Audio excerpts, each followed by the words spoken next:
Article 5. Whether God is contained in a genus? Objection 1. It seems that God is contained in a genus. For a substance is a being that subsists of itself, but this is especially true of God. Therefore God is in a genus of substance.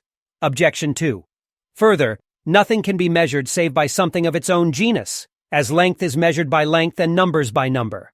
But God is the measure of all substances, as the commentator shows, Metaphysics 10. Therefore God is in the genus of substance. On the contrary, in the mind, genus is prior to what it contains. But nothing is prior to God either really or mentally. Therefore God is not in any genus. I answer that a thing can be in a genus in two ways, either absolutely and properly, as a species contained under a genus, or as being reducible to it, as principles and privations. For example, a point and unity are reduced to the genus of quantity, as its principles, while blindness and all other privations are reduced to the genus of habit. But in neither way is God in a genus. That he cannot be a species of any genus may be shown in three ways.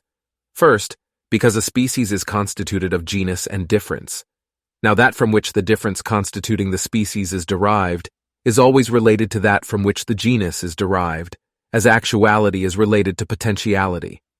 For animal is derived from sensitive nature, by concretion as it were, for that is animal, which has a sensitive nature. Rational being, on the other hand, is derived from intellectual nature, because that is rational, which has an intellectual nature, and intelligence is compared to sense, as actuality is to potentiality. The same argument holds good in other things. Hence, since in God actuality is not added to potentiality, it is impossible that he should be in any genus as a species. Secondly, since the existence of God is his essence, if God were in any genus, he would be the genus being, because since genus is predicated as an essential, it refers to the essence of a thing. But the philosopher has shown, Metaphysics 3, that being cannot be a genus, for every genus has differences distinct from its generic essence. Now no difference can exist distinct from being, for non-being cannot be a difference. It follows then that God is not in a genus. Thirdly, because all in one genus agree in the quiddity or essence of the genus which is predicated of them as an essential, but they differ in their existence. For the existence of man and of horse is not the same, as also of this man and that man. Thus in every member of a genus, existence and quiddity, i.e. essence, must differ. But in God they do not differ, as shown in the preceding article. Therefore it is plain that God is not in a genus as if he were a species. From this it is also plain that he has no genus nor difference, nor can there be any definition of him, nor, save through his effects, a demonstration of him. For a definition is from genus and difference, and the mean of a demonstration is a definition.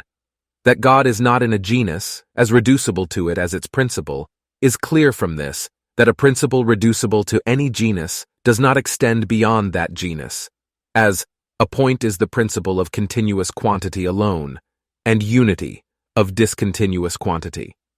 But God is the principle of all being. Therefore he is not contained in any genus as its principle. Reply to Objection 1. The word substance signifies not only what exists of itself, for existence cannot of itself be a genus, as shown in the body of the article, but it also signifies an essence that has the property of existing in this way, namely, of existing of itself. This existence, however, is not its essence. Thus it is clear that God is not in the genus of substance. Reply to Objection 2. This objection turns upon proportionate measure which must be homogeneous with what is measured. Now God is not a measure proportionate to anything.